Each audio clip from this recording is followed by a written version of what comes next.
Мауреки Мифтаковдун өзү жазган 36-жыл жазып калтырып академиянын кордосунда турат. Чоң атасы жөнүндө маалыматтарды сыймыктана айтып берип жаткан Жаңыбай Кожек уулунун небереси 72 жаштагы Куттубек Смадилов бул инсандын бай чыгармачылык мурасы көптөгөн жылдар көмүскөдө калып келгендигин айтат. Болбосо жет атасы тең манас айткан Жаңыбай Кожек уулу атактуу манасчылар Сагынбай менен Саякбайдан калышкан эмес. Түнү менен манас айтам деп боз үйдүн ичине чогулдук дейт. Анан боз үйдүн тегерегине кум төктүрдү дейт. Кум жайдырды дейт, тегерегине бүт.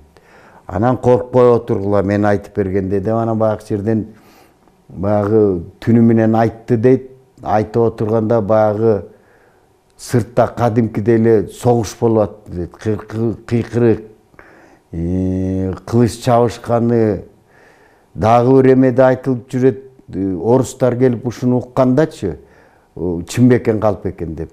Ошо жаңы эле тигилген боз үйдү эртең менен караса дейт, турдуктары жанын огун тешиктер дейт. Какем Мамбеталиев атындагы Нарын облустук тарыхый этнографиялык музейинде сакталып жүргөн бул сүрөт Жаңыбай Кожек уулунун белгилүү фольклор изилдөөчү Каюм Мифтаков менен түшкөнү.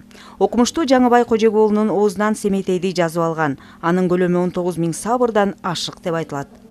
Бул кезге чейин дагы Жаңыбайдын варианты боюнча аз болсо дагы изилдөөлөр жүргүзүлдү. Мындан ары дагы мындай жакшы деңгээлде изилдөөлөр жүргүзүлөт деп ойлойм. Булар деген 100 басматтагы көлөмүндө ырды аткарып аткан адамдар жөнөкөй адамдар эмес.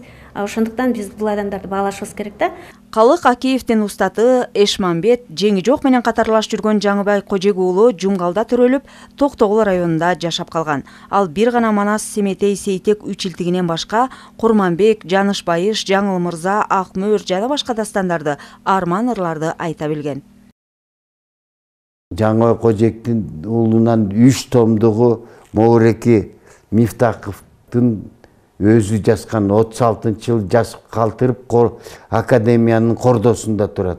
Ошонун негизинде академиянын сотрудницасы Эгембердие Соно деген ошону латын тамгасында, араб тамгасында жазылган жазууну которуп туруп 2019-жылы 3 томдук китеби чыкты.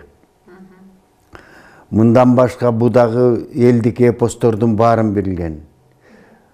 Нурпери деген эпосту казактар талашканда Жаңыбай жок казактык эмес кыргыздыкы деп ошо Нурперини дагы кыргыздык таандык кылган Жаңыбай болгон.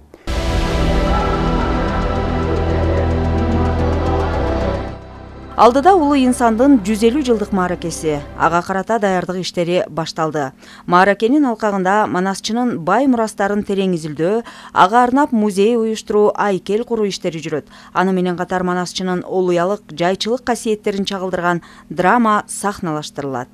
Лариса Калдыбаева, Нурбек Рахманов, Өлкөдө эми.